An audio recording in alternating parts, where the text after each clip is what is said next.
Hey everybody, it's Dr. Eric Balcavage and Dr. Erica Riggleman. How are you, Dr. Riggleman? How are you doing today? Good? I'm doing great. I'm excited for today's podcast. Yeah, today we've had guests on for so long that we thought, hey, let's get back to basics, get back and start talking about what people can, or should be doing to support their thyroid physiology. Do they have a hypothyroid condition? What symptoms might they be experiencing? If they think they have a hypothyroid condition, like what does a full thyroid panel look like? What tests should they run? What do they need to look at? And then from a really kind of basic standpoint, how do they go about then helping to improve their thyroid physiology, maybe even before they really reach out to a functional medicine practitioner? So we're going to kind of get into this again. We've done this like way long time ago, but today it's all about back to basics. So I'll let you start. What are some of the most common signs and symptoms that somebody might be experiencing to think that maybe they have a hypothyroid condition? Well, the possibilities are pretty much endless, but we can go over some of the main ones that people are going to notice. Probably the first thing is going to be, maybe some weight gain, maybe some dry skin, fatigue, changes in the menstrual cycle. There's just so many different, but those are probably the big ones. Maybe fluctuations in temperature throughout the body. Because obviously if you're slowing down, you're lacking thyroid hormone, you're going to be slowing down the metabolism, which means you're going to feel kind of cold sometimes. Cold hands, cold feet are another common thing that people see. But a lot of them, that I hate to say that we're shallow, but a lot of the things are going to be, more superficial. The weight, the skin, the hair. You're going to notice those things that they're changing versus some of the other, deep-seated symptoms that people are going to have. Usually it's going to be more superficial that people first start to notice. Yeah, so definitely there's going to be the things like that you mentioned. And the other things we can add on top of that, problems with GI function, slowed motility. They could have disrupted sleep. They could be chronically tired and chronically fatigued.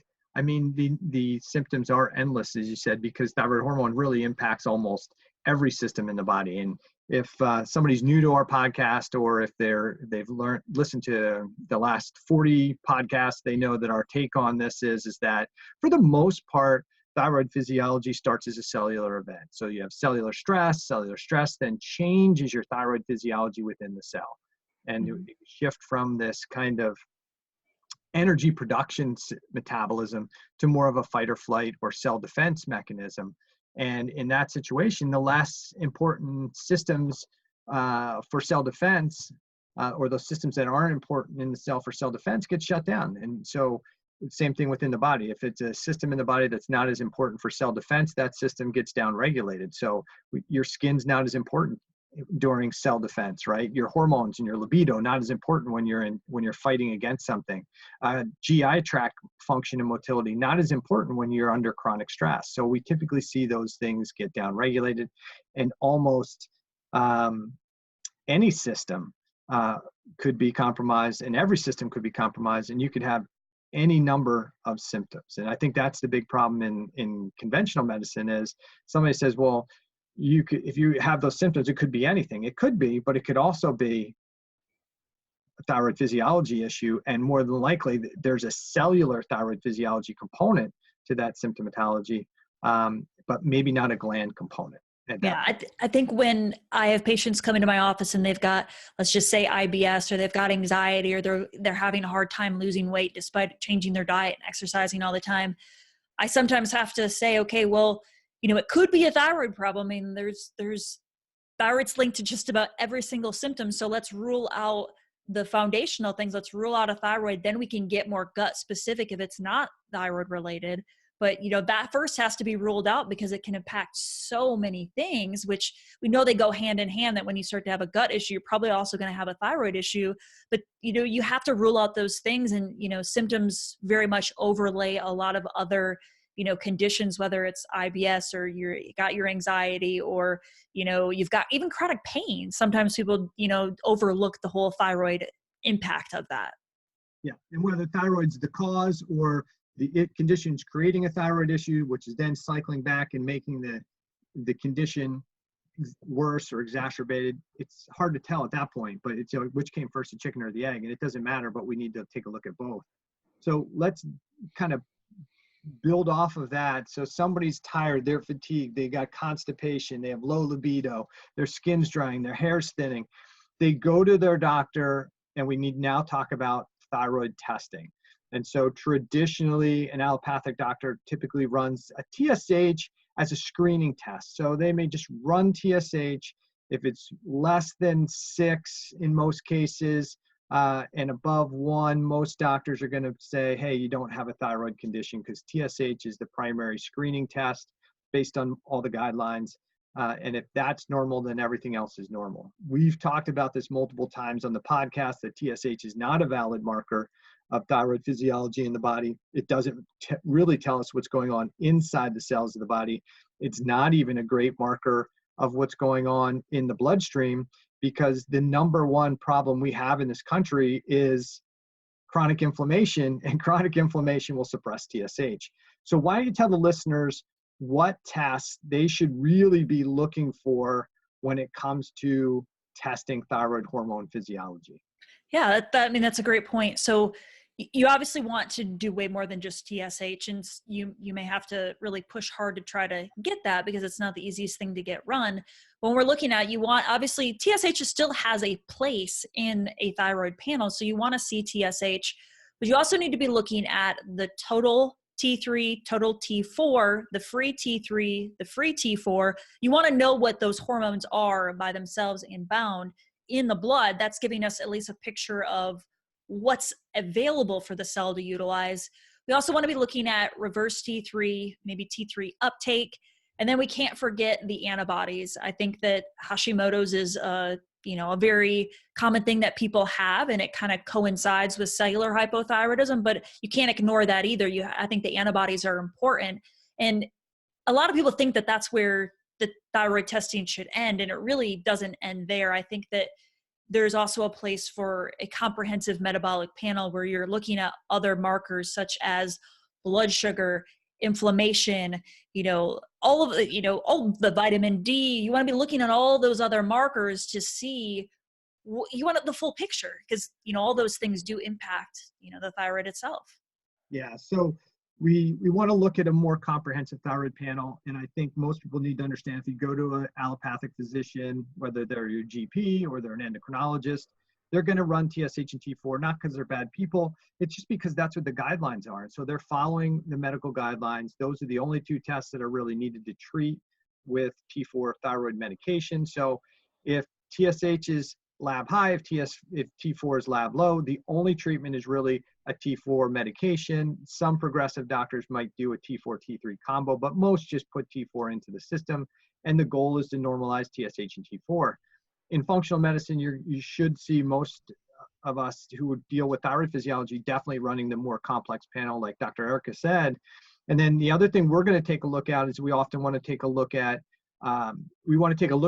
T4 and T3 kind of in combination, because if your T4 is low on your lab report, whether it's low normal or lab low, your reverse T3 levels are probably going to be normal, and they're probably not going to be high, because you have to have sufficient levels of T4 to make reverse T3. So when you look at reverse T3, if it's normal, and I typically look at reverse T3 not being higher than 18. I don't know what you use. Is that about the range that you use? I know some people say 15, some people say, I saw somebody the other day post 11.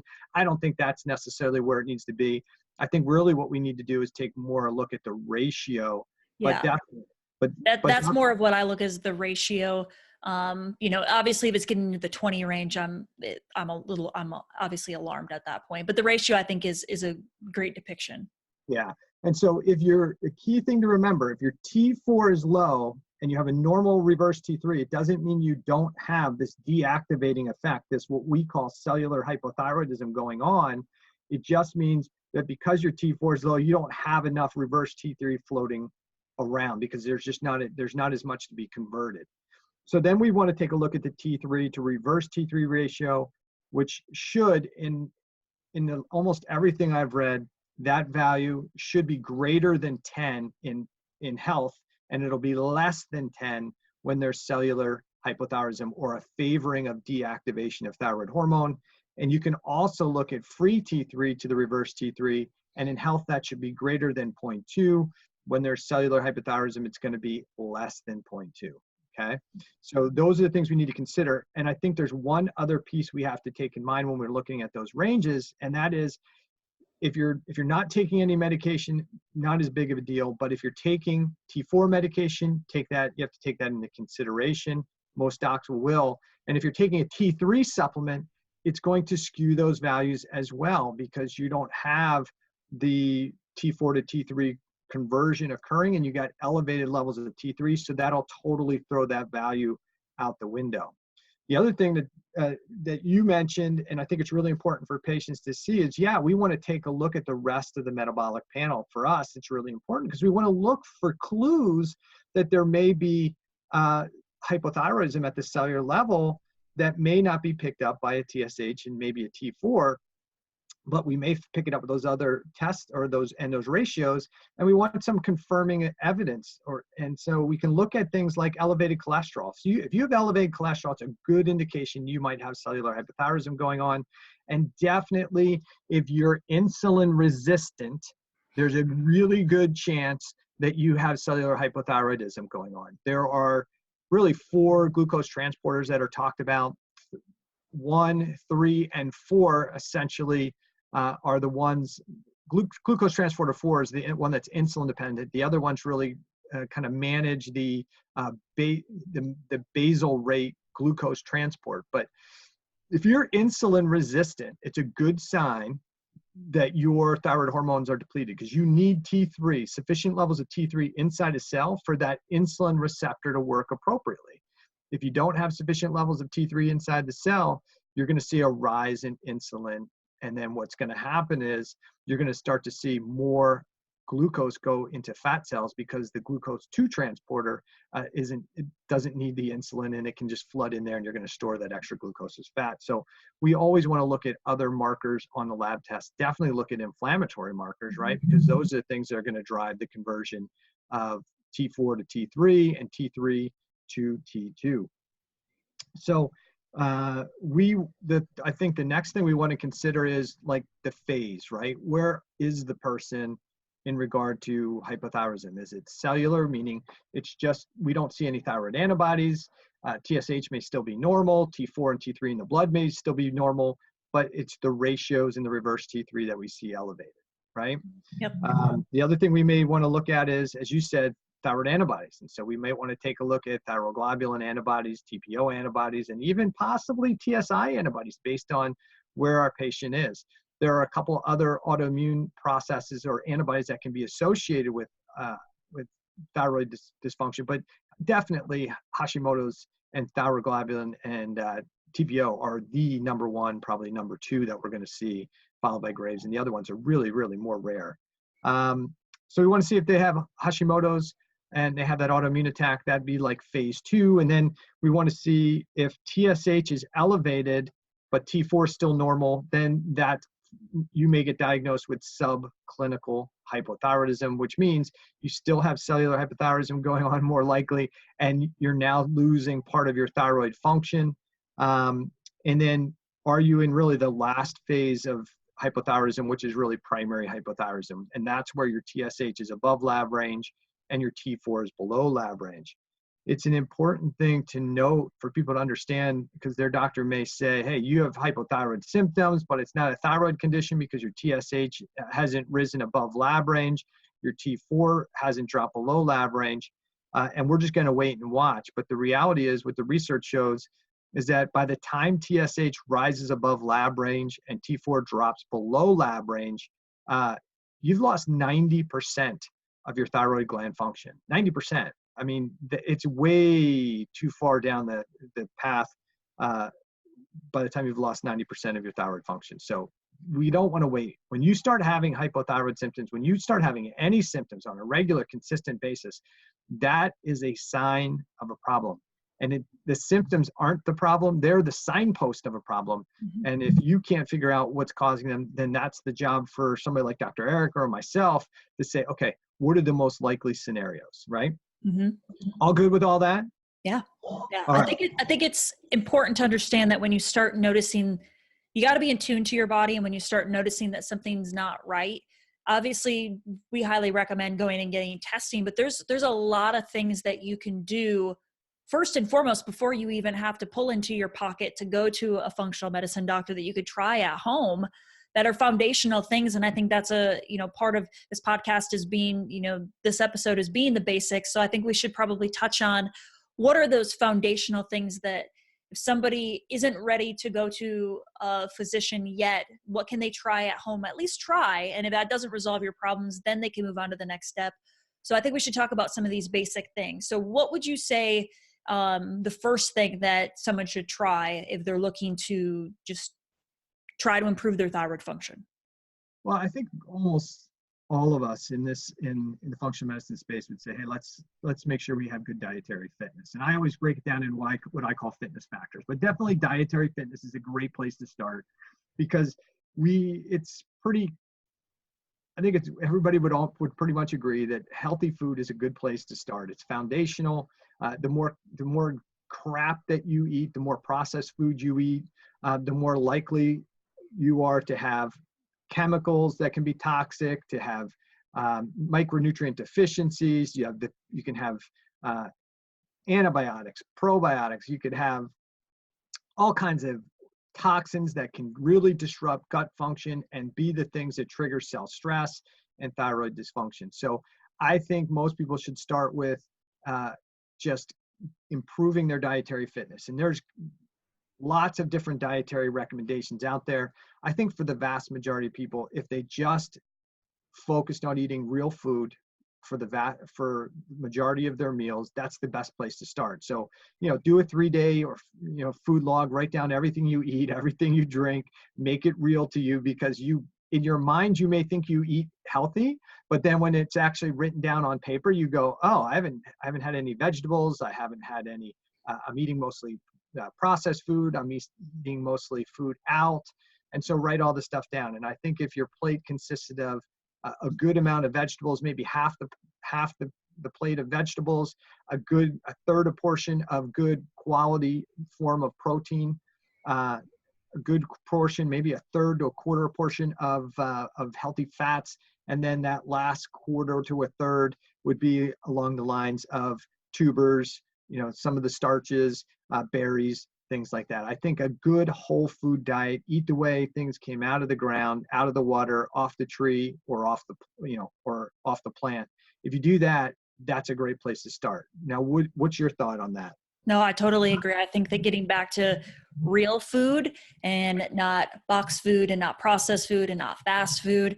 It's funny. I just had a patient yesterday come in and he was like, no, I don't eat fast food regularly. And I was like, well, I want you to define, how often do you eat it? And he's like, well, every other day. And I'm like, I would say that that's pretty regular, and most food that you're getting at a fast food restaurant's full of preservatives, which causes lots of systemic inflammation. The pesticides that food's been, sprayed with, and the boxed meals is all devoid of nutrients. So really focusing on foods that are nutrient dense and getting rid of the foods that are void of nutrients. I mean, yeah, a lot of them, may taste really, really good, but they have no nutritional value. I mean, you're better off eating cardboard for the most part with some of those things. Every single time you eat something, you're making a choice to either nourish your body or to fill it with junk, essentially. And so I love working on the dietary part because you have 100% control over what gets put in your mouth. There's a lot of things in our environment we don't have control over, but food is one of them. Whether you want to do it or not is another thing, but you have 100% control over it. Yeah, and I think most people get caught up and get worried it's going to be more expensive and I don't know what to eat. You're going to eat the same types of foods. Most people eat the same 7 foods for breakfast, for lunch, for dinner. So there's not a huge amount of variety anyway. You're just making some changes. The quality of the food's better. It's more nutrient dense. You're probably going to be less hungry than when you're eating processed foods and carbohydrates. You're probably going to wind up, but you're able to buy more volume when you buy junkier foods, but you wind up eating that same volume. When you buy healthy whole foods, yes, you're typically paying a little bit more for some of those things, but because they're so nutrient dense, you don't need as much. So you wind up, I know for me personally, I eat less volume of food. And so there's really no net expense to it. I mean, it's actually more cost effective to eat healthy food. You're paying a little bit more for some of that quality, but you're not paying for it at the end. You're either going to pay for it and eat good food, or you're going to pay for it because you're going to have to deal with the side effects, right? Mm-hmm. You're going to pay for it either way, whether it's doctor visits down the road or you're trying to work on your nutrition now. I mean, and also buying fruits and vegetables that are in season can save you money too. And those are great things to focus in on, is trying to be seasonal with what you're eating. That can cut the cost down by a lot, or have a garden. I mean, I have a huge garden right now, and we're growing so many vegetables. I mean, I haven't had to go to the grocery store and buy vegetables in weeks, because I just go out in the garden and I just pick it fresh.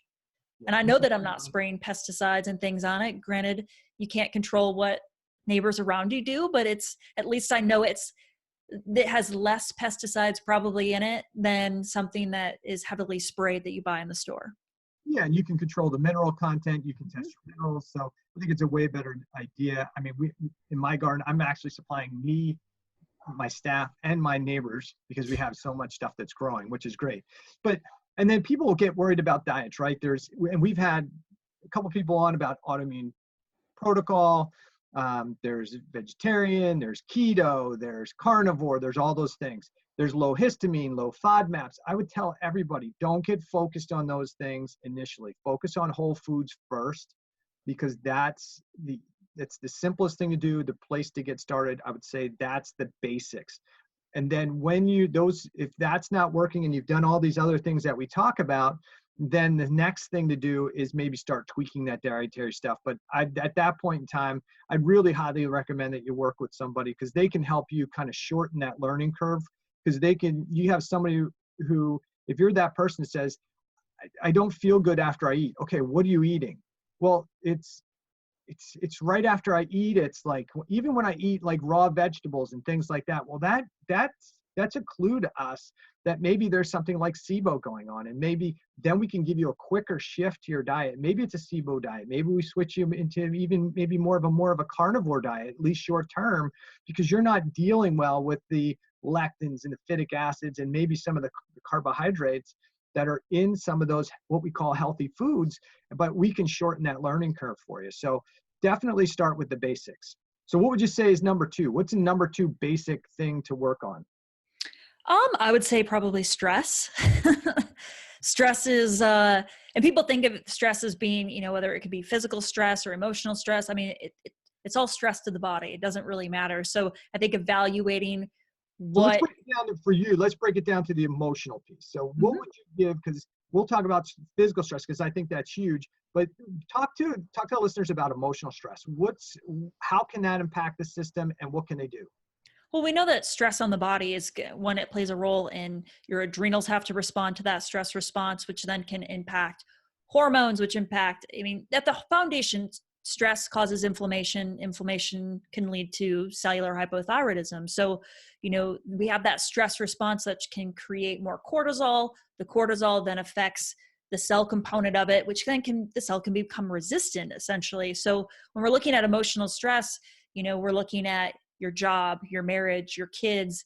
And, I wish I could say that I could just wave a magic wand and get rid of everybody's emotional stress, but it's not going to happen. So the best thing you can do is try to remove the stressors that you can that are non-essential in your life, reevaluate things, and then find an outlet for your emotional stress. So, whether that is meditation or, taking a bath, taking personal time, exercising, reading a book, you've got to find what works for you to try to calm you down. And, there's some great apps and tools out there for people to work on lowering their stress, whether it's looking at heart rate variability or, there's lots of different tools out there that you can utilize to help promote you into more of a calming Zen type of, atmosphere.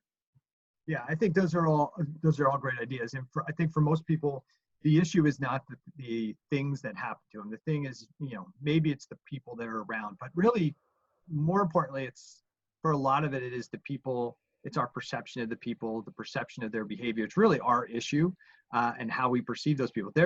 Granted, there are people who just are like black holes, right? They just take every ounce of energy out of you.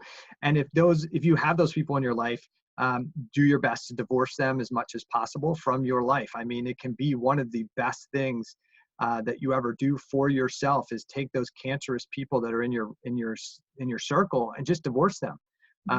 You know, I've had to do that myself. I'm sure, Erica, you've had to do that, and it's scary. It doesn't feel good. You know, you may have a period of like, oh my gosh, how can I do that? How can I do it? You can do it. And many times, once it's done, once you've made that commitment to say, that's it, I'm done, man, life just you just feel better. You feel like a weight's off your shoulder because you don't have that cancerous relationship showing up in your life. You don't, every time they come to the door, you're not going, ugh, here they are, or worried they're going to give you a phone call, or worried what they're going to say. So definitely consider who's in your circle that may be creating that stress for you. The other thing to do is just, how do you perceive people? Many times people are like, well, they never say anything nice to me, and so I don't like them, and they stress me out. Okay, well, what are you doing to make that relationship more beneficial, to get what you want out of that relationship, right? So I think a lot of times it's more about how we perceive something and how our behavior is, more than it is what other people are doing. And then, yeah, the apps, I think there's apps, Heart Math, Brain Tap, Calm. There's lots of different apps, Juve, and there's a number of devices that can really help calm the emotional side of the equation. So I think definitely getting emotional stress under control. Definitely do things like gratitude and journaling. Find an outlet, like Erica said, if you're focused on stress, you've got to find a way to replace what you're focused on, or you're going to be stuck kind of. And let it go. I think, yeah, you got to find a tool, right? Yeah, I think in letting things go, you know, bad things happen to good people, and I get it. I see people who, whether it's, you know, a death, a divorce, or a bad relationship, but holding on to it's not punishing the other person. It's only punishing you. So sometimes you don't have to forget it. You just have to let it go and not hold yourself hostage to those emotional things that maybe happened 10, 15, 20 years ago, because it's hindering people from getting better. I see it all the time, where there's just people are so hung up on whether it's their diagnosis or that one thing that happened to me. And that's like a huge roadblock for them getting better. Yeah. And that thing may be gone, that person may be gone, and yet it's still holding you back and still impacting you. So I think that's really, really good to work on that. So I guess the next one, I'll take that one. And I think one of the things that almost everybody needs to work on is breathing and respiration. I can't emphasize this enough with my patients. I've had personal experience with problems with respiration due to lots of broken noses and deviated septum. But I mean, this is one of the basic things we need for human life and human existence is good respiration. It's cheap, it's free. You don't need any supplements to work on it. You just have to work on it. And everybody kind of resists it. And, you know, we've talked about mouth taping in the past. We talked about some nasal breathing exercises. I know we've talked about buteyko breathing and just simple breathing exercises. And I talk to every patient about this, and, you know, a lot of times they're like, I'm not doing that. That's crazy. But they don't realize how much poor breathing impacts their health and their quality of life. And it really can disrupt thyroid physiology, because when you are mouth breathing or snoring or have sleep apnea, it's all kind of fits into that same category. You're not getting sufficient oxygen to the brain. And anytime you're not getting sufficient oxygen to your brain or tissues, that triggers what we call hypoxia. And when the cells don't have sufficient oxygen, carbohydrate metabolism, what we call our normal mitochondrial pathway, has to be shut down, because that's an oxygen-dependent system. And so thyroid hormone is deactivated. It's considered by the body as a stress response. As Dr. Erica was talking about before, it revs up your fight or flight system. So you have to be able to breathe well and breathe appropriately. And breathing is one of those key things to work on. There's lots of books. I give my patients examples of simple exercise. Just breathe in, hold, breathe everything out through your nose, hold, breathe in through your nose, hold. I mean, it's not that hard. I test people with what we call a controlled hold breath time test, where they breathe, close their mouth, breathe all the air out of their nose, clamp their nose. We watch them for the first signs of stress, like they start to swallow, or you see their blood pumping in the side of their neck, or they get a little fidgety, or they just quit. And optimally, I mean, that value should be somewhere in the 40-second range. In most of the patients that I see, it's typically under 20 seconds. Many of them are under 50 seconds before they go into panic. That's a clear sign that they're not breathing appropriately. And yet most people don't want to work on it. Yeah. And the funny thing is, a lot of the sickest people that come to see us are already using CPAPs. They know they have breathing problems, but they don't think it's a big deal. Oh, it's fine. I use my CPAP. I'm good. I don't need to do the mouth breathing. That thing breathes for me. Or, I guess it's making excuses sometimes, but again, breathing it's a foundational thing. If we didn't breathe, we would die. So working on it can improve optimal health. Yeah. You need to be breathing through your nose. That's what you're supposed to be breathing through, not your mouth. If your mouth's open during the day, if your mouth's open at night, you're breathing through your mouth, and not just thyroid stuff, but definitely there's plenty of papers associating mouth breathing and snoring with weight gain, mouth breathing and snoring with hypothyroidism.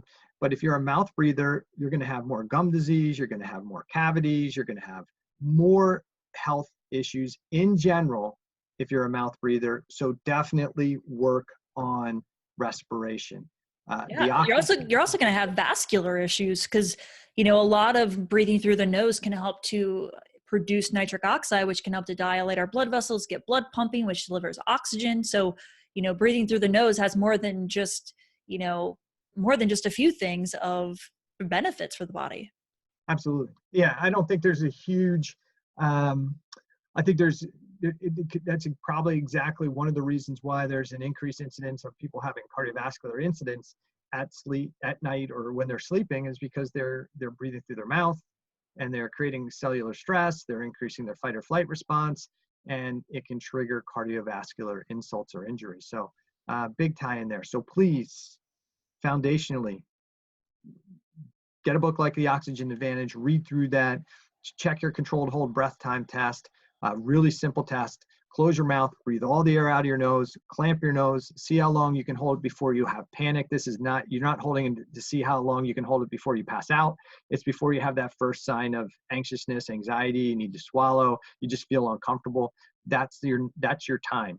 And if you're not 40 seconds plus, then you need to be really working on improving that with just breathing exercises. And as simple as it can be is breathe in through your nose, hold it as long as hold it for 5, 10, 15, 20 seconds, breathe it all the way out, hold it again, 5, 10, 15, 20 seconds, and just try and go back and forth. You do it 5, 10 minutes a day.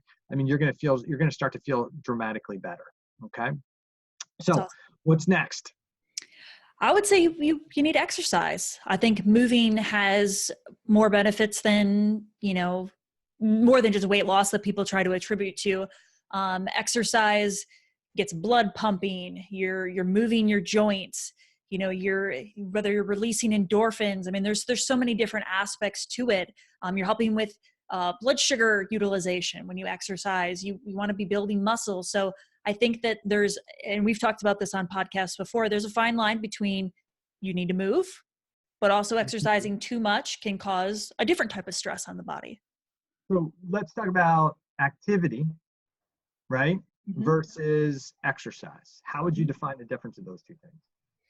I mean, activity is just obviously moving your body. And I think exercise is a targeted, whether you're running or you're weightlifting, I think it has a targeted purpose. Yeah. And I think that's because most people say, well, I exercise every day. You say, okay, what do I do? Well, I do the wash, and I go up the steps and I go down the steps a couple times, and then I go out to the mailbox, and then I go to the grocery store. That's activity. Okay. Mm-hmm. And so I consider that activity. Should you be doing that every day? Absolutely. Every day you should be doing some level of activity.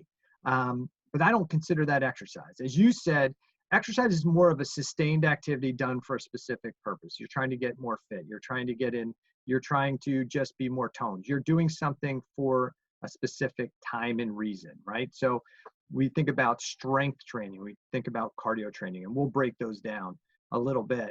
And then there's what I call training. And training is, hey, I'm doing a 5K and I'm specifically exercising towards the goal of trying to be able to do a 5K, right? I'm going to be in a CrossFit event. And so I am training for that event. I'm in a boxing match. I consider that, because Bodybuilding. yeah, that's specific. So when we talk about exercise and fitness, we kind of break that down. And I look at strength training as being one of those key things that almost everybody should be doing to some level. Mm-hmm. Your thoughts on the strength training aspect?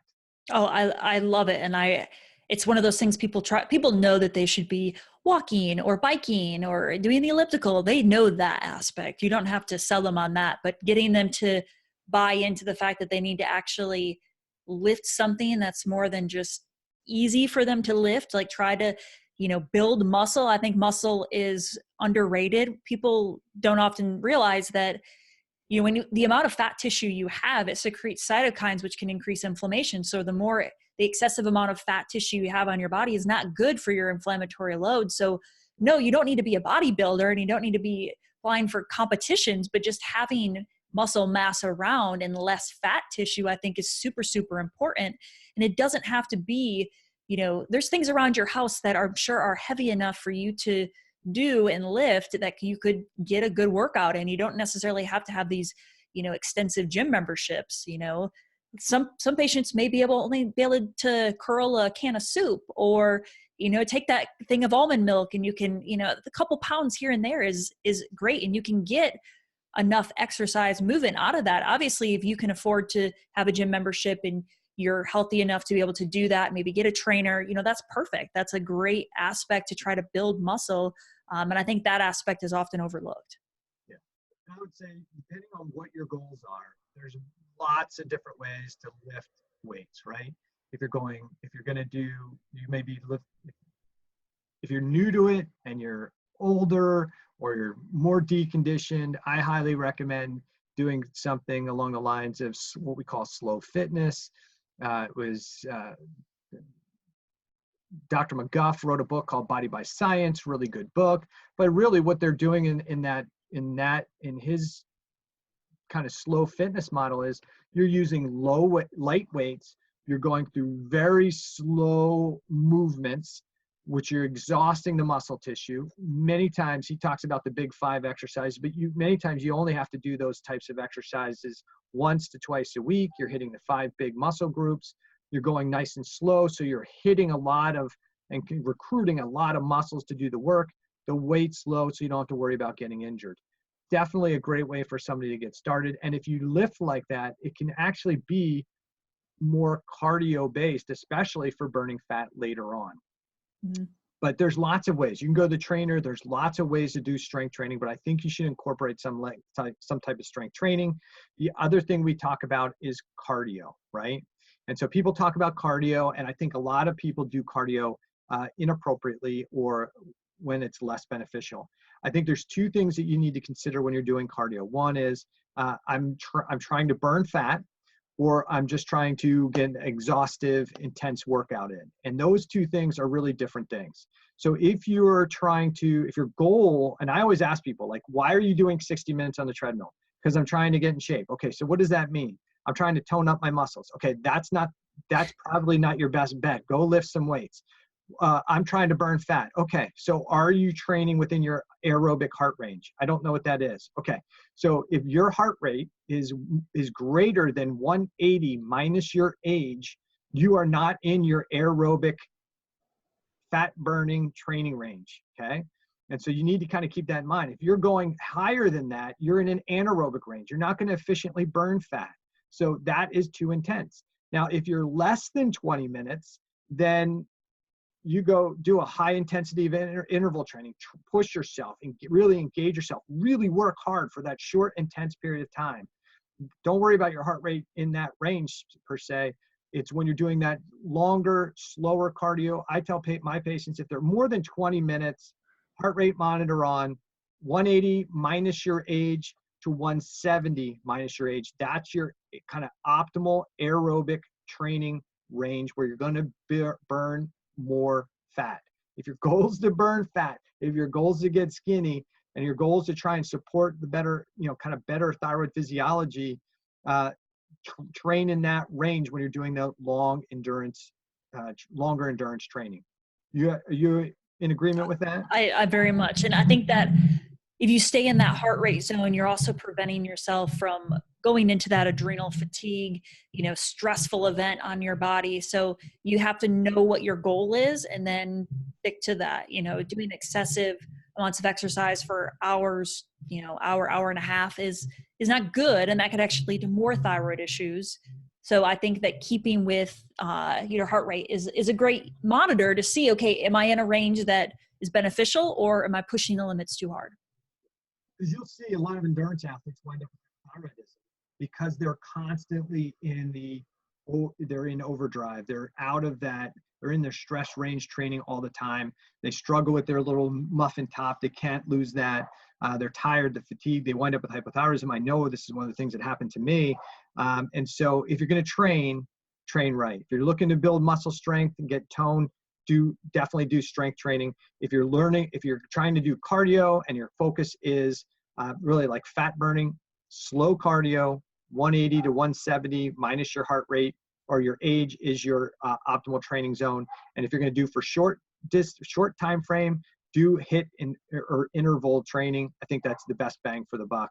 And then the last thing I would tell everybody is as part of your physical fitness is engage in some level of postural type of toning exercise / stretch, which I think yoga is probably one of the best things you can do at least once or twice a week, whether it's 10 minutes every day or a sustained period once or twice a week.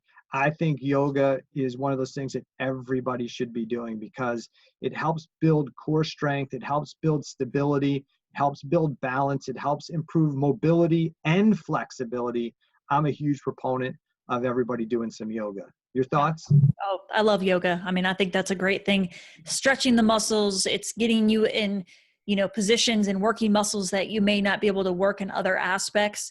But it also, the core part of it is amazing, not only for, stability purposes, but it also prevents you from having back injuries or, if you're lifting, weights, if you can do deadlifts or not, or squats, you have to have a good core or else you're going to end up hurting your back.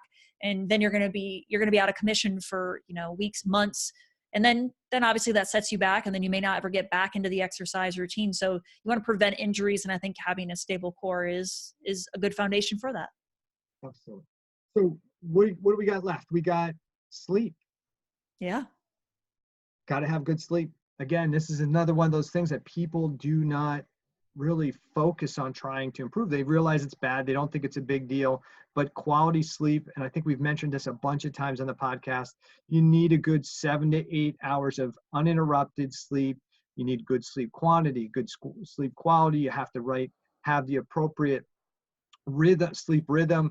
Most people don't have the tools in place to be able to measure that stuff, but definitely what you can do is don't cheat your sleep. Make sure you're getting that 7 to 8 hours of sleep every night and protect that and protect, the environment as well. So what sleep tips would you give people to help them improve their sleep fitness?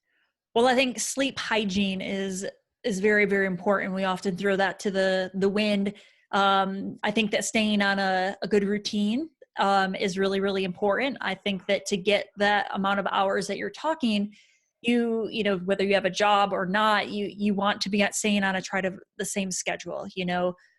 Don't stay up to 2-3 o'clock in the morning and then sleep for a few hours and then wake up or take naps in the afternoon. I think you need to have good sleep hygiene where you're going to bed fairly, within an hour or two every single day. You're waking up within an hour or two every single day. You want that kind of routine and your body will, develop a pattern. I think it really throws people for a whirlwind when, you have a routine throughout the week and then on the weekends come and you're out partying or doing this and you're staying up to 2 or 3 o'clock in the morning and then you feel like, crud for the next 2 or 3 days because you're trying to catch up on your sleep.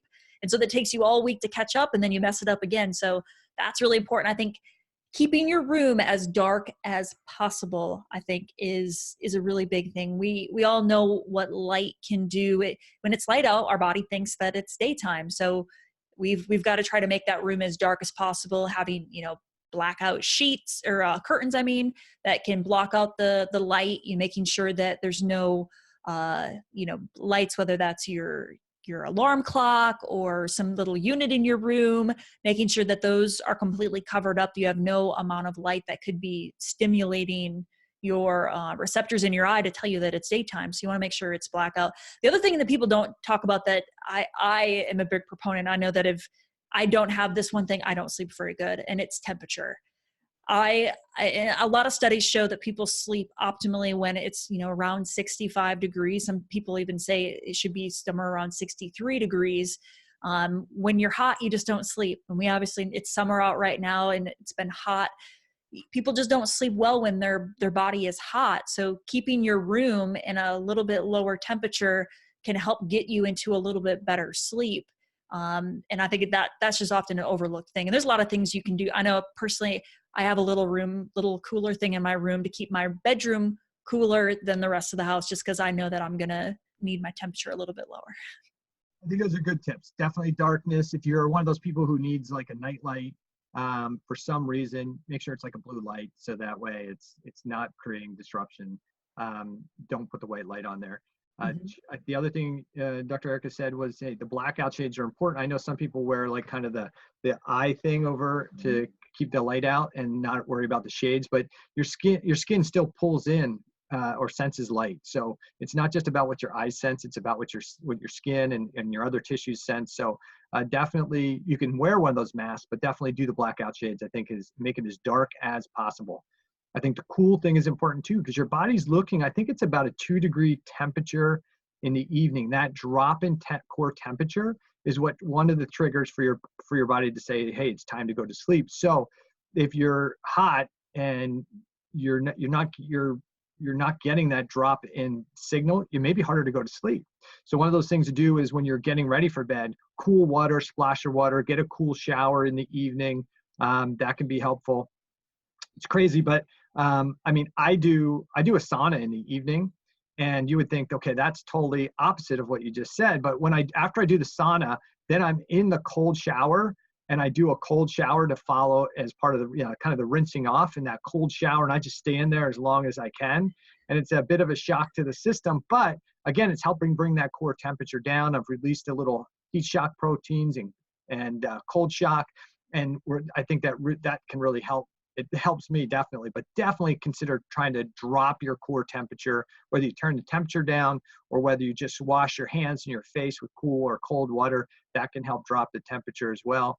I think we've talked before, get the electronic devices out of the room. You don't need them. The EMFs can be disruptive to sleep patterns. What else are we missing? Get off your phone. Right? Get off your phone, get off your computer, because those devices can disrupt your melatonin levels. So we should probably have a quick discussion on that. Melatonin, most people think that's the hormone that keeps them asleep. Melatonin is a hormone that signals for when it's time to go to sleep. And when it's at its lowest point, like in the morning, it signals us to wake up. So if you are constantly looking at your cell phone, your device, it's decreasing your melatonin, which will make it harder for you to go to sleep. And then what many of you may want to do is then take some melatonin to try and get to sleep, which is going to take a little bit for it to kick in. So you delayed your sleep because you were on the device.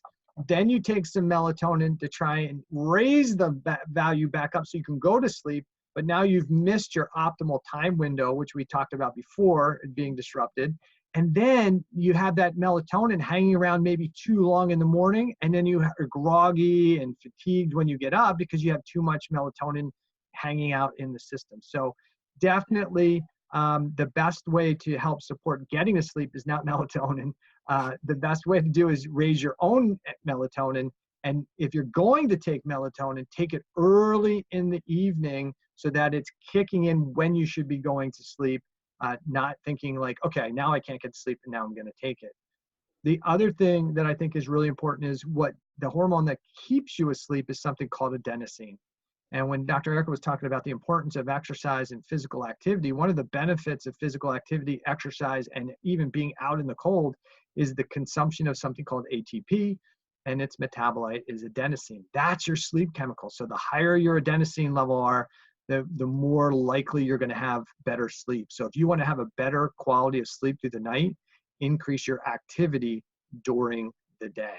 I mean, there's just no better sleep promoting hormone and than adenosine. And the key, I tell everybody, if I'd send you out in the winter to shovel snow for the day, how do you think you'd sleep that day? Or even a summer day doing a bunch of yard work, how would you sleep? Oh, I'd sleep like a champ. Right.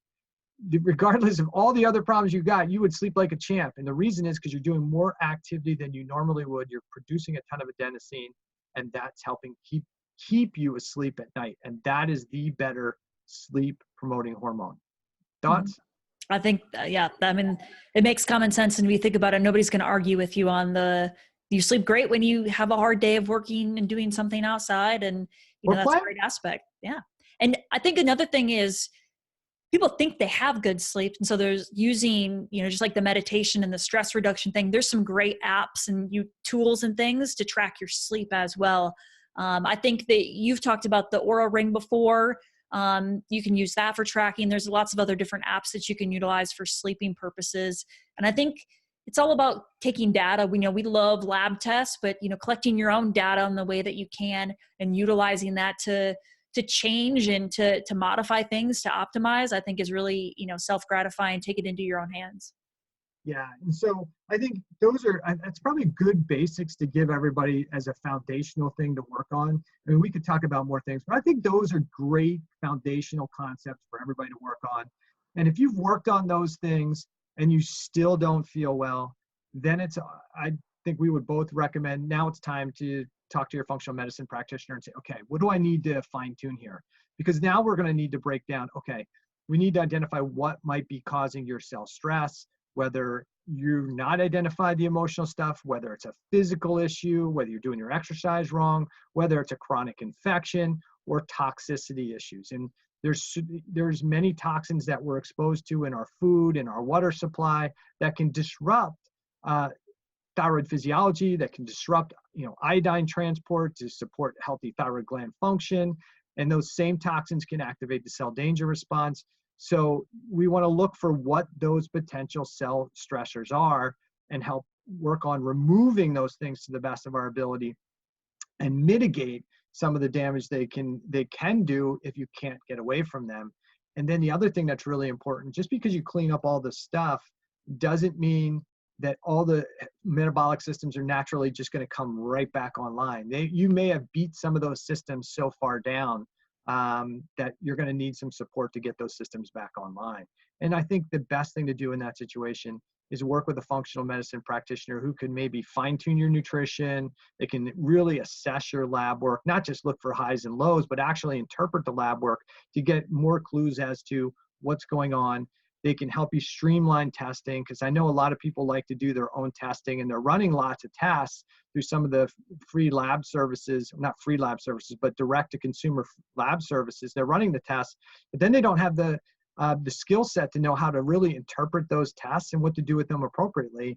And instead what happens, and I'm sure you see this too, is you see somebody coming into your office now even more frustrated because they've spent the last 2 or 3 years trying to work on this on their own, and they're taking 5, 10, 15, 20 or more supplements, and they still don't feel well, but they're convinced that they have to take all of them. And so this is where our skill as practitioners really come in to kind of help you shorten the learning curve, help you get better faster, and be able to give you better ideas of what to look at and what to do to get your system back online. Yeah, and I think listeners should take a little note that one of the things we did not say was a foundational thing was to start a whole bunch of supplements. When you pull out, you go to the bookstore and you find a whole bunch of thyroid books and you pull them all out. The most common thing that they're going to do is tell you to start this, and this supplement.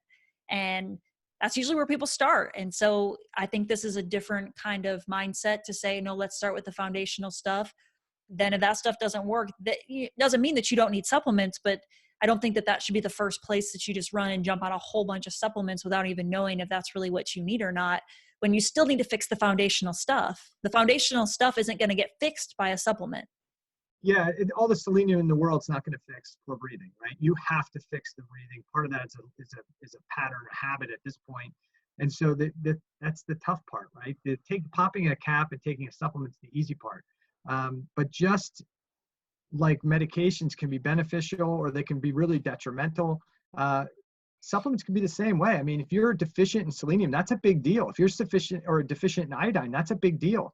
If you are, but if you have too much iodine, that's a big deal. If you have too much selenium, that's a big deal. So we don't want to just overload the body with supplements and vitamins and nutrients and think that, hey, it can't be harmful. It can absolutely be a problem, which is why neither one of us are saying, hey, here's the supplement protocol to fix it. You might come in and say, hey, selenium is good for my thyroid gland. Absolutely it is. And neither one of us would say it's not. What we're saying is fix the things that are, you have total control to fix, that doesn't require anybody to really help you, at least in the beginning. And then when it comes to supplements, and some, especially good supplements can be, let's face it, they can be expensive.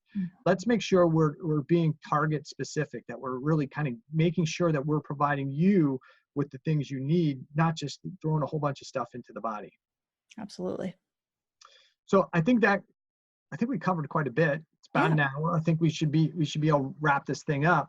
So a couple key things I think we need to make sure from our listeners, things that we want to make sure that you understand is that we are all about you doing as much as you can for yourself to get yourself healthy and to bring and improve your thyroid physiology, improve your health. And if you do the foundational things, you're going to be so far ahead, even if you need a functional medicine practitioner, because these are all the things that we're going to have to spend time helping you do. So if you can get these things started, then maybe we only have to tweak some of those things, and then we can really help you with the stuff that really needs our expertise and our experience. So I would focus on that. Second thing is, hey, like us. Go to iTunes and give us some reviews and let us know what you think. Send us some questions of things that you have questions about thyroid physiology, like, should I be taking vitamin D? Should I be taking selenium? Should I be taking iodine? What interferes with my thyroid hormone? Should I be taking T4? Should I be taking T4 or T3? What are the questions you have about thyroid physiology? We want to know so that we can provide you with better answers. Okay. So let us know via email, let us know wherever you watch the podcast, or whether it's on video or iTunes, or you can reach out to Dr. Erica or myself via our websites and ask us those questions. Please share the podcast with whoever you know who's struggling with thyroid issues or just general health issues, because almost everything we talk about, if you do much of what we talk about, especially today's podcast, this will help anybody, not just people who have thyroid disorders. It'll help almost anybody. Any final questions or thoughts for you, Erica? No, I think it was a great podcast. All right. So we're going to wrap this up. If you are interested in more episodes of Thyroid Answers podcast, obviously we're available on iTunes, Stitcher, or wherever you get your iTunes. You can catch episodes on Dr. Erica's her YouTube or Vimeo channel, or my YouTube or Vimeo channel. And you can always find more information on us at our websites. My website is www.rejuvegencenter.com, and Dr. Erica's website is brainandbodyhealthcenter.com. Awesome. So thank you for listening. We really appreciate you tuning in and listening and downloading and sharing these episodes with your friends. And look forward to more episodes in this second half of this year. All right. Awesome. Have a good day.